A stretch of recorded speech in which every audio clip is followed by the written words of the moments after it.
우리 지난 시간에 정의와 공의라는 단어에 대해서 보았습니다. 결국 정의가 재판과 연관되어 있다는 점에서 재판은 누가 하나요? 법관들이 하는 것이지 않습니까? 그 다음에 법이 기본이 돼야 되지 않습니까? 그래서 저는 이 정의는 법적이고 구조적이고 제도적인 영역과 연관되어 있구나라는 거고요. 공의는 관계입니다. 내가 이웃들하고 어떤 관계를 맺을 거냐 이거이지 않겠습니까? 이렇게 놓고 보면 하나님이 원하시는 건 이거구나 싶은 거죠. 누군가가 고통을 당했을 때 그 사람 위해 기도할 게 이딴 짓만 할 게 아니라 그 사람 위해 기도하고 같이 가서 붙잡고 울고 이게 다가 아닙니다. 그 다음에 이 사람의 억울함이 해결될 수 있는 정의, 법적, 제도적, 구조적으로 하나님이 도와주실 거야. 이딴 소리로만 하고 있는 게 아니라 당연히 하나님이 도와주실 테니 이웃이 할 일은 뭔가요? 이 사람의 억울함이 해결될 수 있는 법적, 구조적, 제도적 이 정의가 실현될 수 있는 이런 일들을 하나님이 원하시는구나 이죠. 근데 사람 세계에서 이 정의가 안 이루어지잖아요. 그럼 어떻게 되나요? 하나님이 내려오셔서 그 성 전체를 갈아엎어 버리는, 그래서 일어난 일이 소돔의 멸망이고 이스라엘의 멸망입니다. 소돔만 망하지 않습니다. 하나님의 백성이건 뭐 나발이건 다 소용없습니다. 누구든 간에 그 정의가 이루어지지 않으면 결국엔 하나님이 소돔을 갈아엎어 버리시듯이 이스라엘도 갈아엎어 버리는 뭐 이런 일들이 이루어지게 되지요. 그럼 우리가 오늘날 우리에게도 돌아볼 수 있겠지요. 우리네 교회는 정의와 공의의 삶을 살아가고 있는지, 우리네 교회는 끊임없이 우는 자와 함께 울고 웃는 자와 함께 웃고 있는지를 돌아보는 거고요. 그 다음에 또 한 걸음 정의와 연관된 사역. 우리네 교회는 이 사람들이 제 권리와 몫을 누리며 살아갈 수 있는 틀, 제도, 사회 구조를 바꾸는 데에 우리의 몫을 하고 있는지, 저는 이게 같이 돌아볼 일이겠다 싶은 거죠. 그게 아브라함을 하나님이 부르신 까닭이다라고 설명을 하고 있습니다. 그 이후로 아브라함, 이삭, 야곱, 요셉의 이야기가 창세기에서 쭉 이어져 가는 것이 있지요. 전부 다 하나님의 약속을 붙잡고 낯선 땅을 나그네로 살면서 하나님의 규례를 따라 살아갔던 사람들 이라고 할 수 있습니다. 우리가 지금 이 아브라함 다음 이삭, 야곱, 요셉이 어떻게 살았는지를 다 살펴볼 수는 없습니다. 그렇지만 제가 도전해 볼 수 있는 건 이제 이런 시각을 가지고 나그네라는 키워드가 있지요. 그 다음에 정의와 공의라는 키워드가 있지 않습니까? 요걸 가지고 이삭, 야곱, 요셉 이야기를 다시, 우리 너무 잘 아는 창세기 이야기잖아요. 다시 한번 읽어보십시오. 전 이전에 읽던 것하고는 다를 거다라고. 우리 이전에 아브라함, 이삭, 야곱, 요셉에는 전 천편일률적인 이야기였다 싶은 것이 있습니다. 뭐 그게 틀렸다라는 것이 아니라 늘 들어왔던 것이 있겠고요. 이제 다시 나그네와 정의와 공의라는 걸로 읽어보시면은 다른 것이 있겠다 싶습니다. 마지막에 요셉이 결국에는 이집트 땅으로, 애굽 땅까지 내려가지 않습니까? 사실 요셉 이야기는 일종의 해피엔딩인 셈인 건데 창세기 50장을 한 장을 넘겨버리면 출애굽기 1장.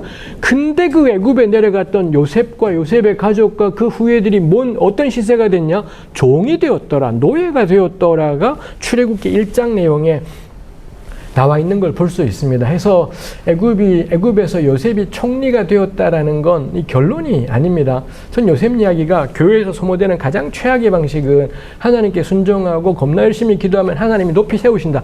뭐 이딴 거에 근거로 콜핏하면 요셉 이야기를 하는 것이 있습니다. 높이 안 돼서 열등감에 쩔어 있는 교회, 예수님께 순종해서 겁나 성공하는 삶에 대한 열등감과 이거에 쩔어 있는 교회이겠다 싶어요. 근데 이게 말이 안 되는 게, 한 교회에 100명의 고등부 아이들이 있으면 그 가운데 요셉처럼 겁나 높은 자리에 가는 애는 한 명이 있거나 한 명도 없는 교회가 대부분입니다.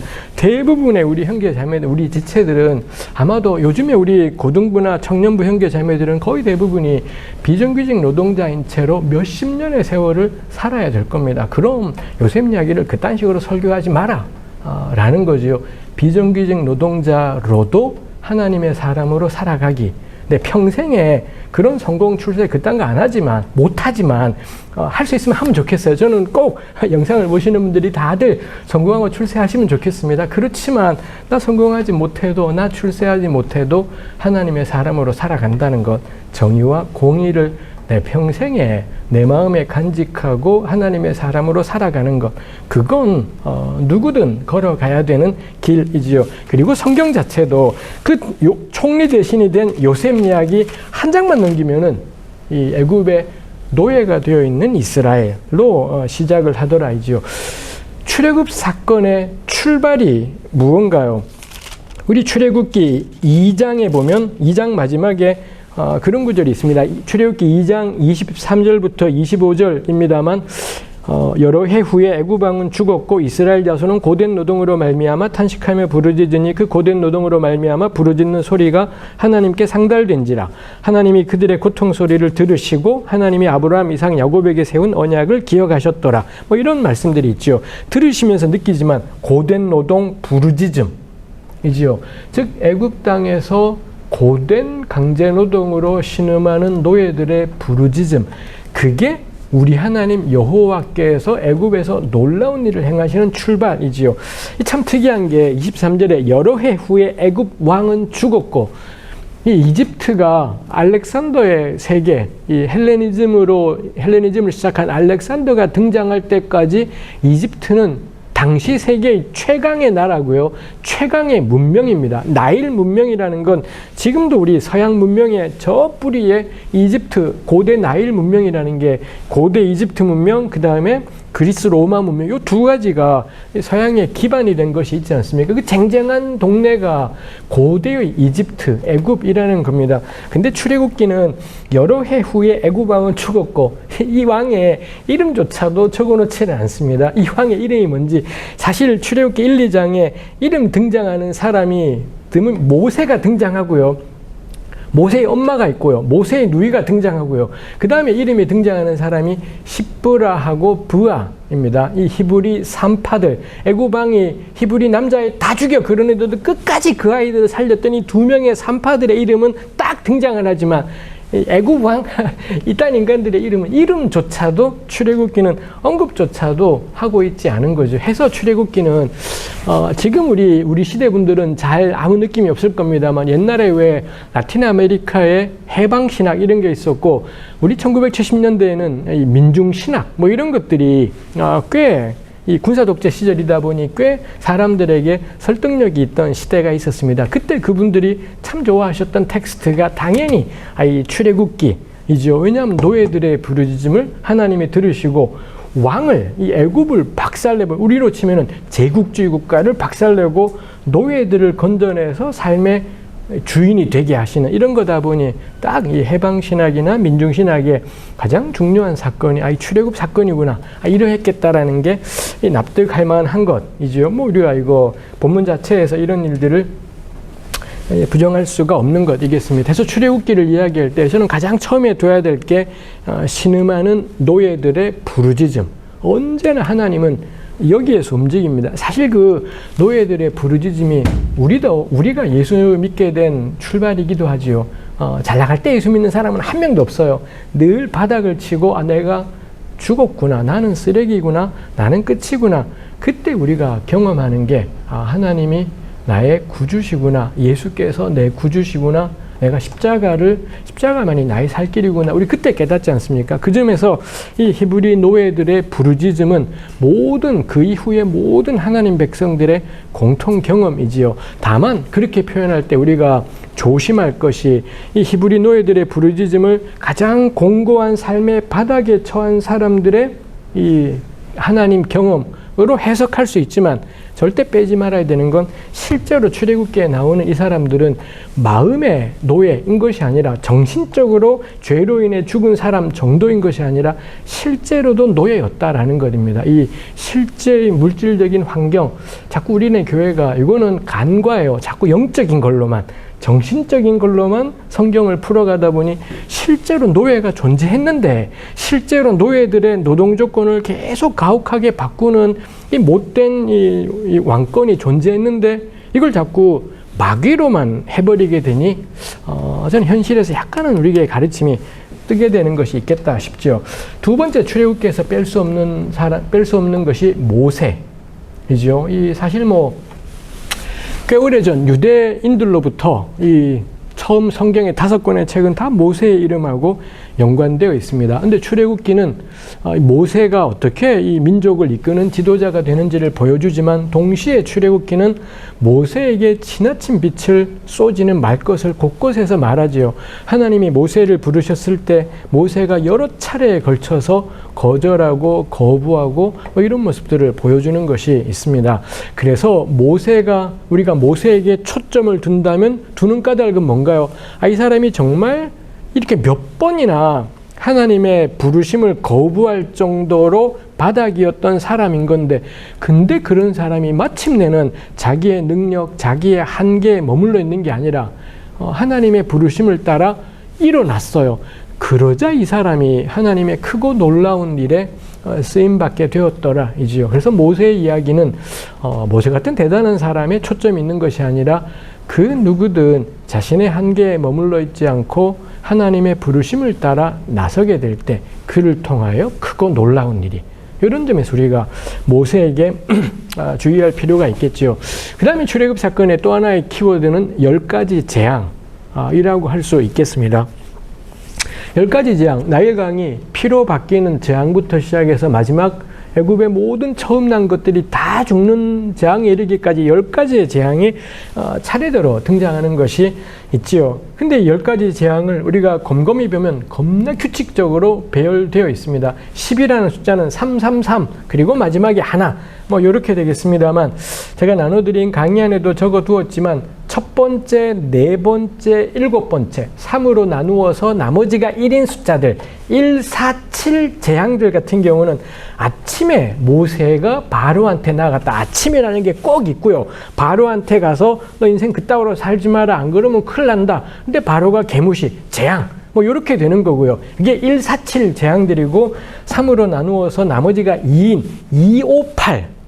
두 번째, 다섯 번째, 여덟 번째 재앙들은 아침이라는 단어가 없이 모세가 바로에게 찾아가서 경고하는, 그러지 말아라고 경고하는, 이렇게 되고요. 3으로 나누어 떨어지는 숫자 369 재앙들은 경고를 하지 않아요. 아침에 가지도 않고요. 그냥 경고하지도 않고요. 곧바로 재앙이 임하는, 이렇게 되어 있더라라는 겁니다. 이거 우연이 아니겠지요.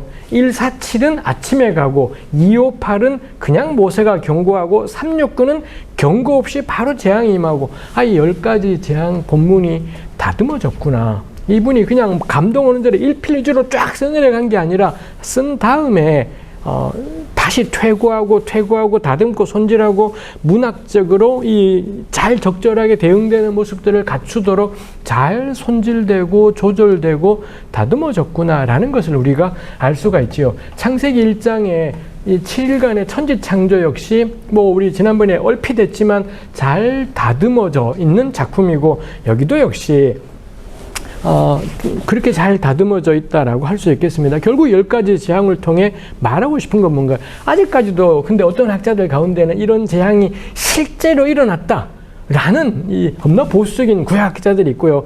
전 세계 구약학자 10명이라면 1명 정도가 그렇게 이야기를 하고, 나머지 7, 8명은 이거는 실제로 일어난 것은 아니다, 이렇게 말하기도 하고, 이걸 가지고 아직도 사실 대부분의 학자들이 이걸로 싸우지 않습니다. 겁나 보수적인 구약학자들은 이거 아니면은 사생결단으로 이건 반드시 실제 일어난 거야, 이렇게 싸우는 것이 있겠습니다만, 전 후학들의 좋은 점은 그거잖아요. 둘이 싸우면은 늘 둘 다 괜찮은 게 있고 둘 다 문제가 있어. 가운데 킬러. 이게 우리 후학의 특권이지 않겠습니까? 이렇게 1, 4, 7, 2, 5, 8, 3, 6, 9로 겁나 깔끔하게 배열된 본문을 가지고 사실이냐 아니냐 여부를 따지는 것 자체가 허접이다 라고 저는 생각을 해요. 이 출애굽기 본문은 말하고 싶은 게 있는 겁니다. 말하고 싶은 게 뭔가요? 이 애굽 땅의 모든 술사들은 하지 못하는 이 여호와 하나님 그분만이 하시는 하나님의 절대 주권, 이거 말하고 싶은 것이 있습니다. 이거와 연관해서 저는 출애굽기가 전하고 싶은 건 이 하나님과, 아까 제가 공이란 말을 지난 시간에 나누고 계속 붙잡고 가지만 자기 가능성에 머물러 있지 않고 하나님의 가능성을 받아들이는 거잖아요. 그 점에서 저는 출애굽기가 이 10가지 재앙은 새로운 상상력을 우리에게 전해주는 게 있습니다. 우리 출애굽기 5장 21절을 한번 보시겠습니까? 구약성경 출애굽기 5장 21절에 모세가 처음 바로한테 가서 내 백성을 도와줘 그랬더니 바로가 듣고선 이것들이 배가 불러서 그래 해서는 노동 조건을 더 가혹하게 만들어버리지 않습니까? 그러자 백성들이 모세를 만나서는 뭐라고 하느냐? 21절에 그들 백성들이 모세와 아론에게 말하는 겁니다. 이 모세와 아론, 너희가 우리를 바로의 눈과 그의 신하의 눈에 미운 것이 되게 하고 그들의 손에 칼을 주어 우리를 죽이게 하는도다. 여호와는 너희를 살피시고 판단하시기를 원하노라. 말이 좀 우리말이 어렵지만 말인즉슨 너네 모세와 아론 당신들이 도대체 바로한테 뭐라 말했길래 바로가 우리를 이렇게 잡으려고 하냐고. 하나님이 당신들 모세와 아론 이 바로를 열받게 만든, 그래서 우리를 더 힘들게 만든 당신들을 벌하시면 좋겠다. 이렇게 백성들이 말하는 것이지요.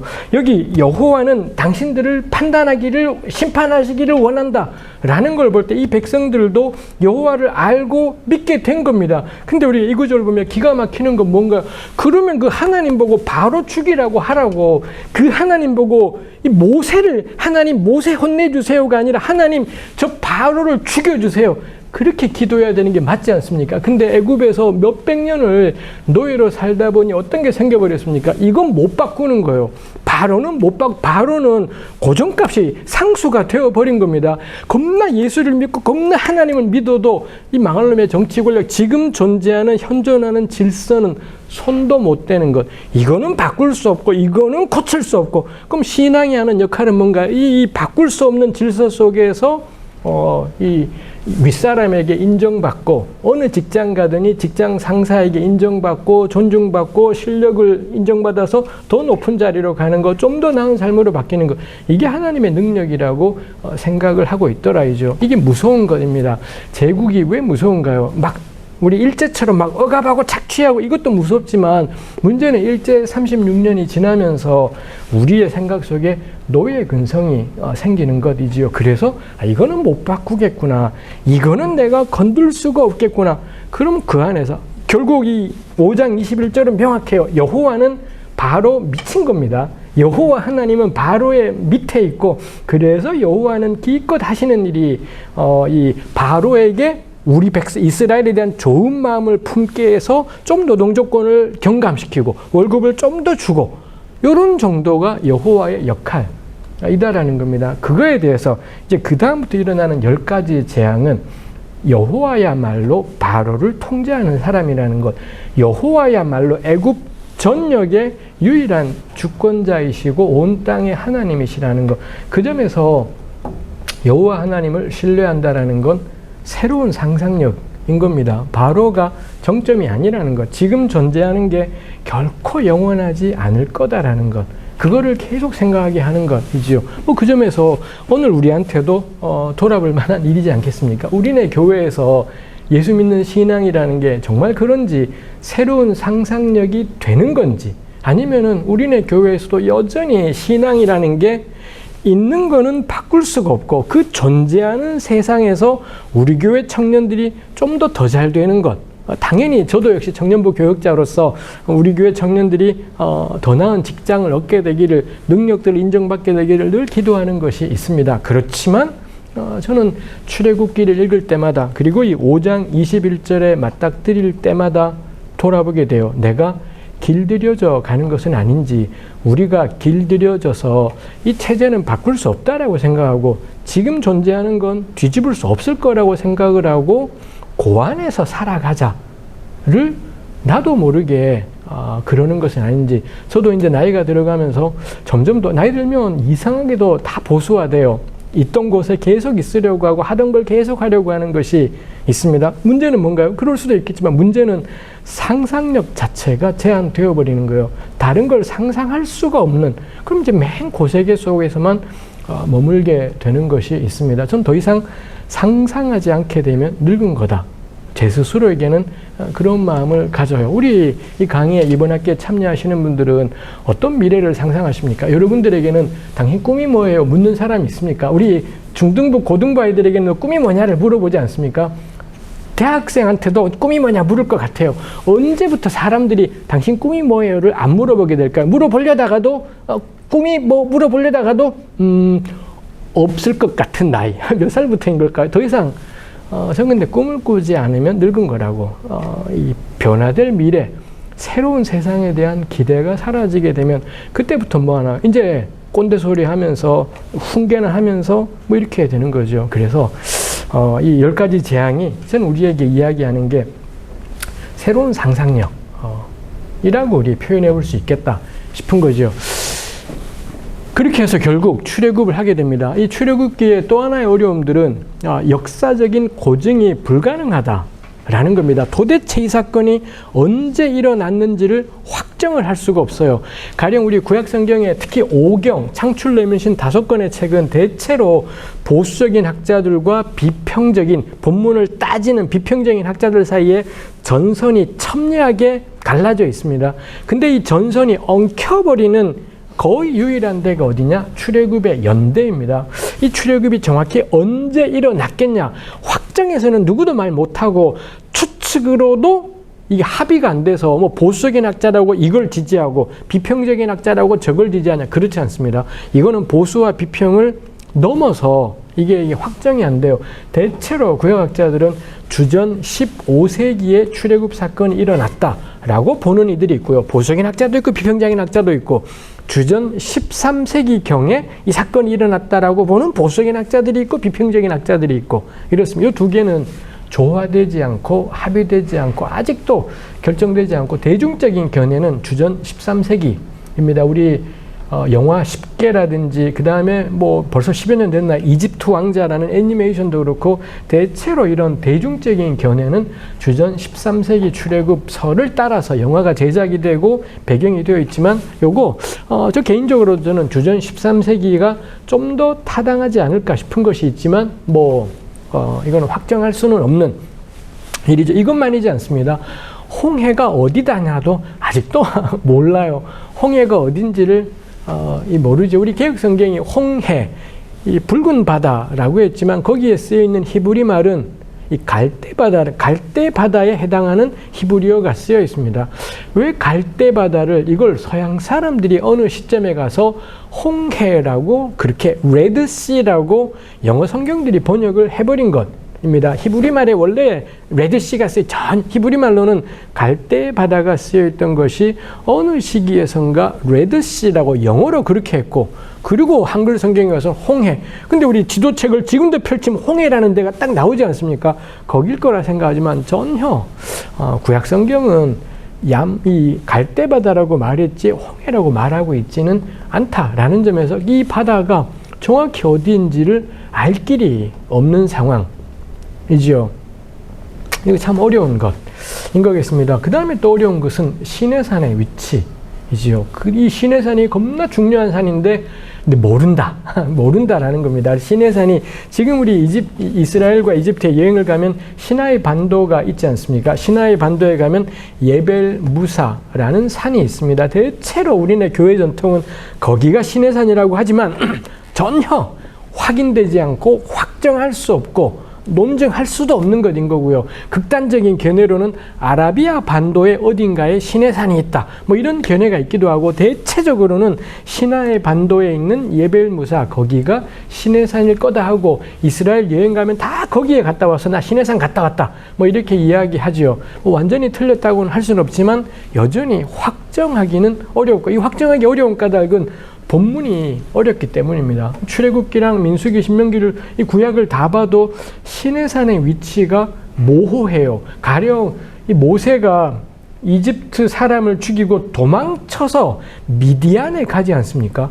미디안은 왜 갑자기 미디안은 대체로 아라비아 사막 쪽에 존재했던 우리 지금 보시면서 이 지도의 느낌이 오실지 모르겠습니다만 하여튼 아라비아 사막쯤에 존재하던 집단인 건데 근데 모세가 미디안 사람들에게 가서 거기 제사장 집에 머물다가 십보라와 결혼하고 그 다음에 양을 치다가 시내산에 가잖아요.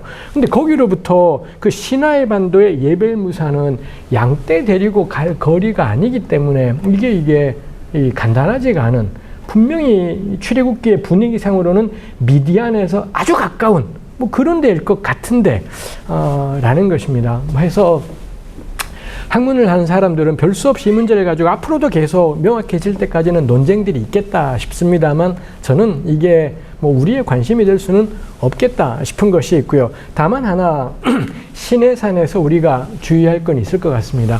어쩌면 시내산의 위치가 모호한 건 본문 자체의 의도일 수도 있겠다 싶은 거죠. 시내산에 가자 애굽의 왕이 애굽 사람을 죽이고 모세가 도망쳤는데도 시내산으로 도망가자 이 미디안 시내산에 오르는 것을 애굽 왕이 어떻게 할 수가 없는 것이지요.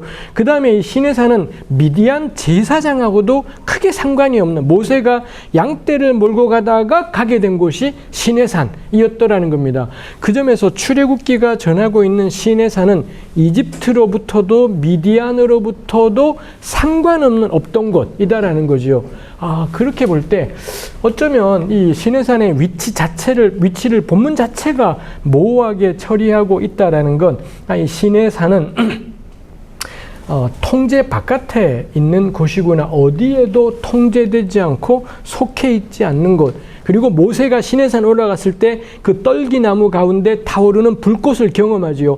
나중에 우리 출애굽기 19장에 가면 출애굽한 이스라엘이 시내산에 도착하지만 거기에서도 시내산의 백성들이 올라가면서 엄청난 이 놀라운 자연현상들을 경험하게 되는 것이 있습니다. 결국 성경 출애굽기는 시내산을 위치를 딱 꼬집어서 표현한다라기보다는 결국 시내산은 뭐냐? 바로의 통제로부터 벗어난 곳, 사람의 발길로부터 벗어난 곳, 거기에 올라갈 때는 그 누구라도 벌벌 떨게 되는 신비스럽고 놀라운 곳, 거기가 어딘가요? 여호와 하나님께서 강림하시고 나타나시는 그런 장소였다라는 겁니다. 그래서 그런 시내산이 모호한 것 자체가 이 하나님의 강림하심과 나타나심은 사람들이 제멋대로 통제할 수가 없구나. 사람들이 제멋대로 파악하거나 그려낼 수도 없는 것이겠구나. 저는 그거 자체가 본문 자체가 시내산에 대한 어떤 이미지를 전달하고 있는 것이 있겠다 싶은 거죠. 해서 시내산은 제국으로부터 노연한 것, 사람의 손길로부터 노연한 그 어떤 사람도 하나님의 강림하시는 시내산을 제 마음대로 할 수 없음. 뭐 이건 자체를 우리가 생각해 볼 수 있겠다 싶습니다. 우리 출애굽기를 조금 더 이야기해 볼 것이 있겠습니다만 그건 우리 또 다음 시간으로 남겨두고 오늘 강의는 우리 이 정도에서 하도록 하겠습니다. 한 주간도 건강하시기를 바라겠습니다. 수고하셨습니다.